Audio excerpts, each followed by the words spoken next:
It's the pandemic that changed the world, claiming the lives of more than 300,000 Americans and counting, including more than 9,000 of our fellow Georgians. It hurt really, really bad because I wanted to be able to see it. Among the victims is Paulding County couple married for 50 years. They died within hours of each other and held each other's hands in their final moments. When she realized that he wasn't going to come home, she also wanted to be with him in eternity. And the coronavirus danger is far from over. Hospital beds are filling once again, and there's fear of another surge after Christmas and New Year's. We're still in a dire situation. Businesses are struggling to survive. To go into 2021, we're with uncertainty. We don't know if the year is going to be alive or dead. And parents and teachers all over the state need relief. You're going to make some people happy, make other people happy, and there's no good choices. Now, finally, 10 months later, the moment we've been desperate for. The first round of vaccines underway in Georgia. Tonight, we're breaking down everything you need to know about the shots and when you can get access.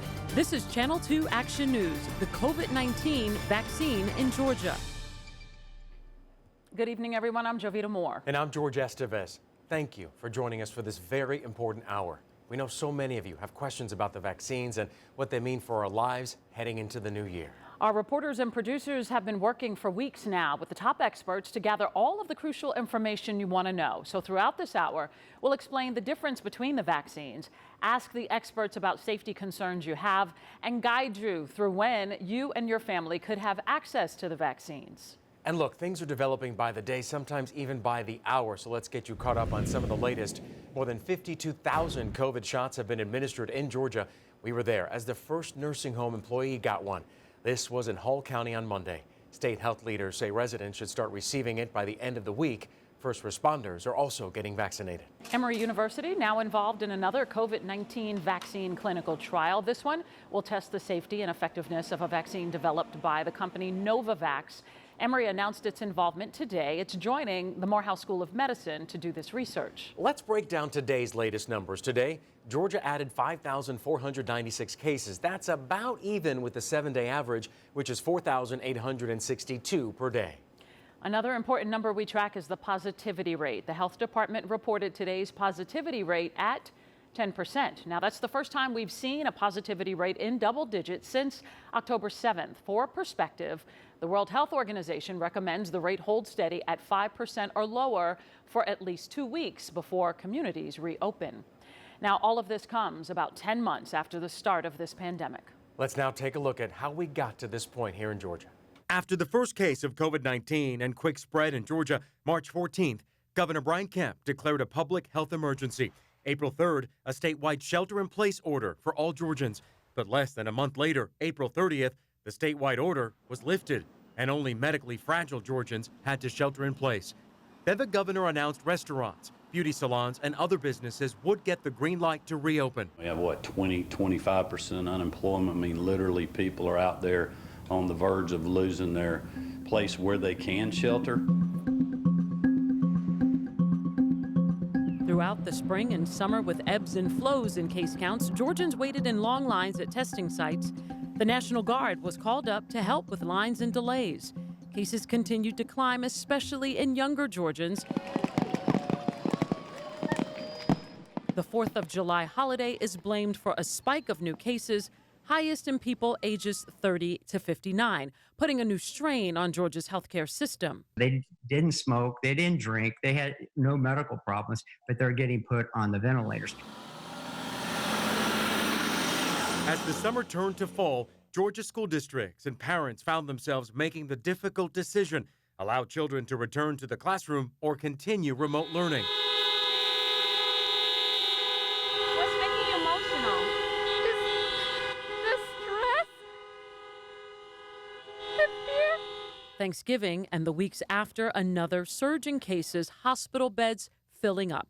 But finally, 10 months into the pandemic, the first vaccine approval. This has been a long time coming, and we couldn't be more grateful to be here as the first COVID-19 vaccines are administered here in the Peach State.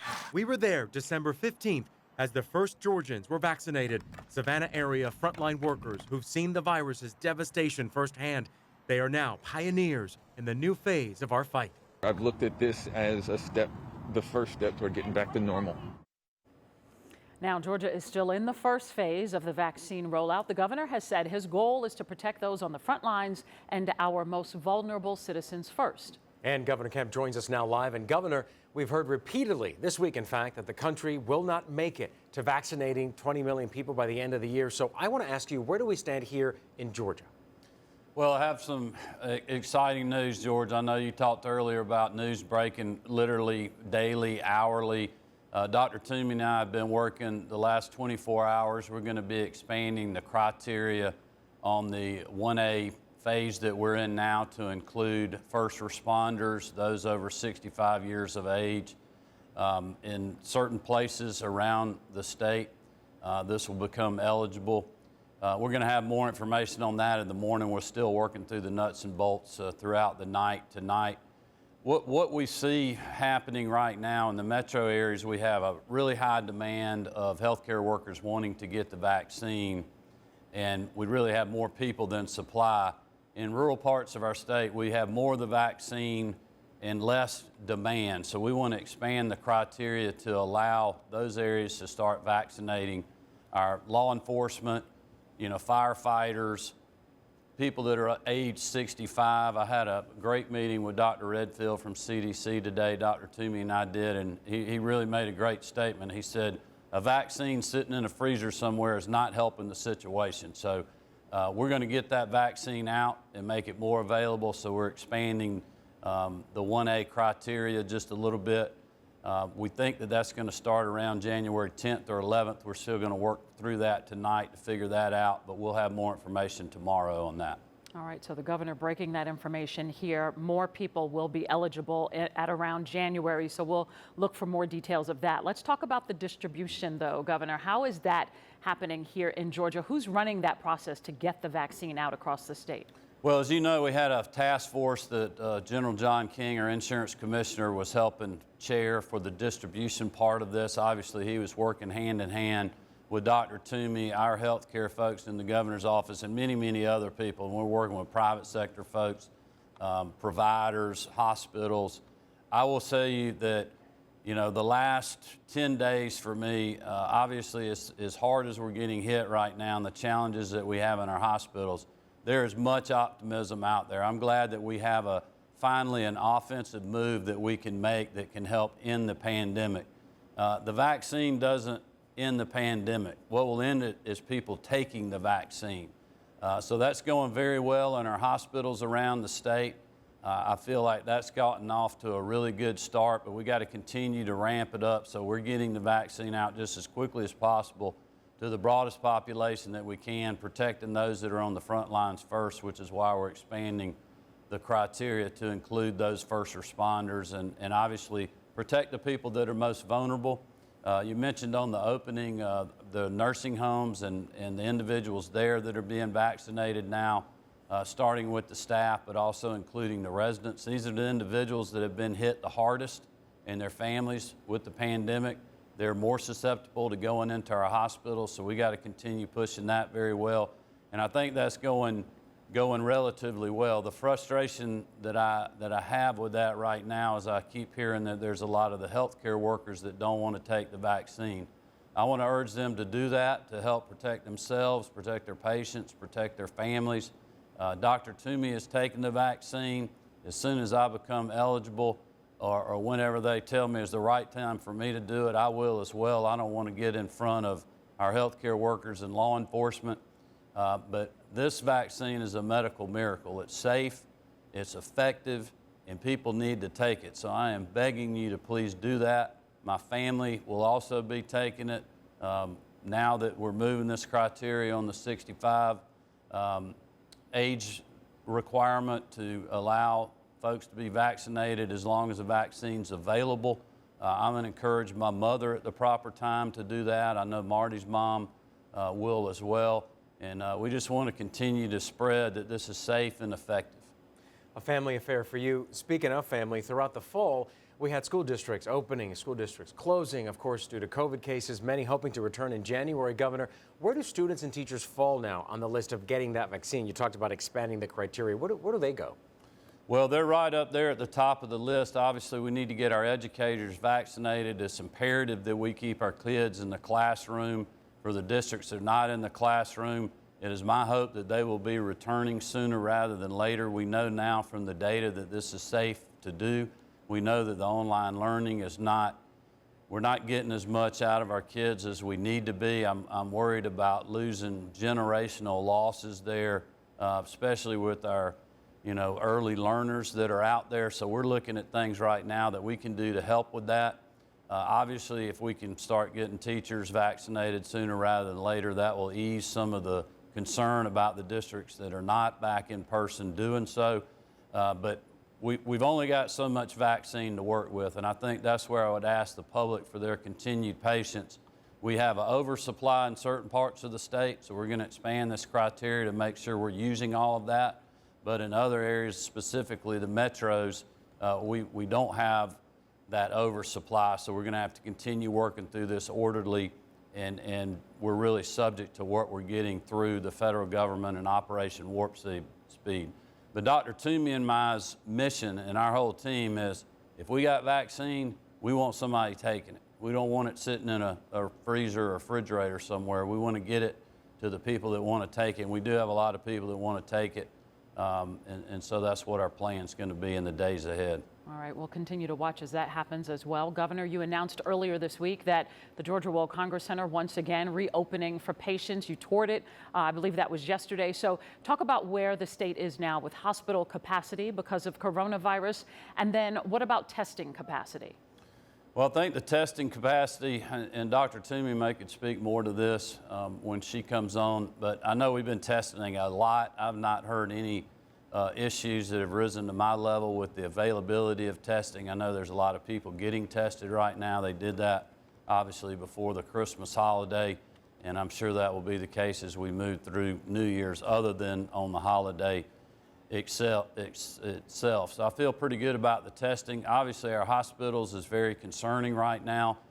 We basically have the nuts and bolts of the World Congress Center up and ready to go now. We're waiting on the staff to get here. We're having to reach out and have temporary contract staffing, which we've been doing in the state for a long time, but trying to get a lot of those folks back to work from the holidays has been a little bit of a challenge, but they are on the way. We fully expect that to be operational by the end of the week, and I feel like we'll see patients go in there very quickly.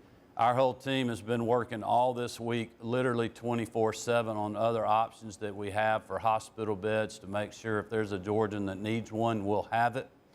But I am calling on the public to help us as we go into New Year's Eve and New Year's Day. Please limit your gatherings. Please continue to wear your mask. Practice social distancing. We really need to flatten the curve and stop the spread. Our hospitals are getting close to being at the brink. They're going to have to be making tough decisions on other surgeries that are non-COVID related and other health care items that people need to get that may have to be put off, much like was done back during the shelter in place. We don't want to get to a place that is not a good position for the hospitals financially to have to go to, but they're going to have to make some tough calls if the general public does not help us follow the guidance and the guidelines, help us flatten the curve, stop the spread over the next 3 or 4 weeks, and hopefully try to avoid a New Year's Eve, New Year's Day bump. We definitely saw one after Thanksgiving. We warned repeatedly before that, and I just don't think people heeded that warning. But now, if you happen to get this virus and it hits you hard like it has for thousands and thousands of Georgians, and you need a hospital bed, you should be worried about that right now. It is very challenging. We're going to do everything in our power to make sure that we have that bed for you, but you can help us with that by not getting yourself in the position to get infected in the first place. The largest case percentage we're seeing right now is 18 to 29-year-olds. Those individuals medically can handle the virus, for the most part, very little problems. They're not being hospitalized. The issue is you can take that home to your parents, your grandparents, or be in contact with a medically fragile person that can have a terrible outcome. So if you're going out on New Year's Eve and you're around a lot of people, I would urge you not to go home. Be very careful over the next 2 or 3 weeks to let the virus run its course if you happen to get it, and get tested post that. Or better than that, just limit your gatherings to start with and help us flatten the curve and stop the spread.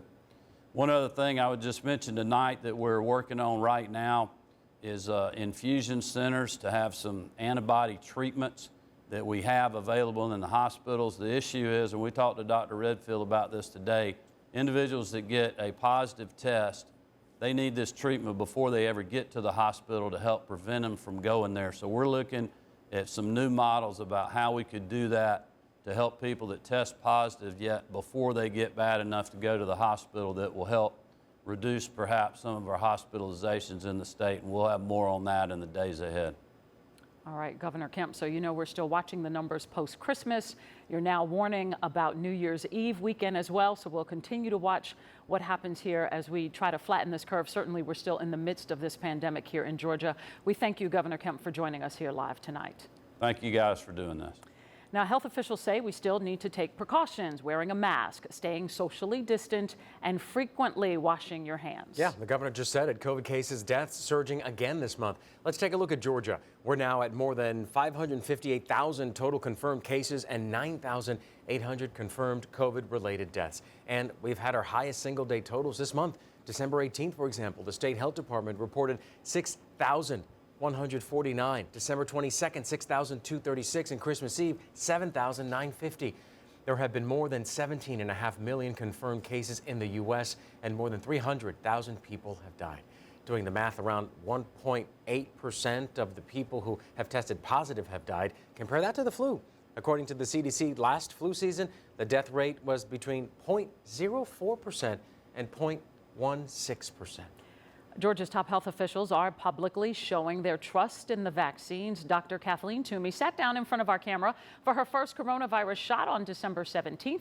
As commissioner for the Georgia Department of Health, Dr. Toomey manages 159 county health departments and state programs. So let's go ahead and talk to Dr. Toomey. She's joining us live tonight. Dr. Toomey, how are we doing when it comes to getting people vaccinated in Georgia? And what's next? You guys talked about those infusion centers and obviously talked about expanding the criteria. Well, first of all, we are just so grateful to have this vaccine. As the governor didn't say, I was quite excited to get my first vaccine dose. And we were just so very happy as a state to have the opportunity to stop this pandemic with the vaccine. This is the first time we've begun to see some light at the end of the tunnel. I have been surprised and saddened, frankly, that some of my healthcare colleagues are not taking the vaccine. The good news there, though, is that we recognize that we're not going to waste that vaccine. We're going to quickly expand our criteria, as the governor said, to allow us to move into another criteria into the first responders, firefighters, law enforcement, including police and others, but also the elderly. And I just want to say 65 and older, if you look at those data, they are the most likely to have complications of COVID and to die from COVID, whether they're in a long-term care facility or outside in the community. And so we really felt that it was a top priority for us to be able to expand to ensure the safety of those most vulnerable in Georgia. And I'm so happy we're able to do that. And we're looking forward to doing that in the next several weeks. And we'll be making plans with our county health departments, with our district health directors, about how to do that safely and efficiently, even as we're continuing to roll out the other vaccinations for our other providers. Dr. Toomey, you've heard the skepticism. Many Georgians have concerns about several things, but people are concerned how quickly the vaccines were developed, how they could happen this fast. So what can you tell us about the safety of both Pfizer and Moderna's vaccines? I mean, both vaccines are very safe and very effective. And I want to say, as an epidemiologist, I was skeptical that we could have a vaccine developed that quickly and that safely. And the truth is, corners were not cut. What was cut was the bureaucracy that often happens in the paperwork in between. They were able to expedite the development of these vaccines in a way that never before was done, but they didn't cut corners on safety. And I looked at the data myself. I've looked at both the FDA website and the contributions that Moderna and that Pfizer submitted for their approvals. And it's very impressive. The data are impressive. These are safe vaccines.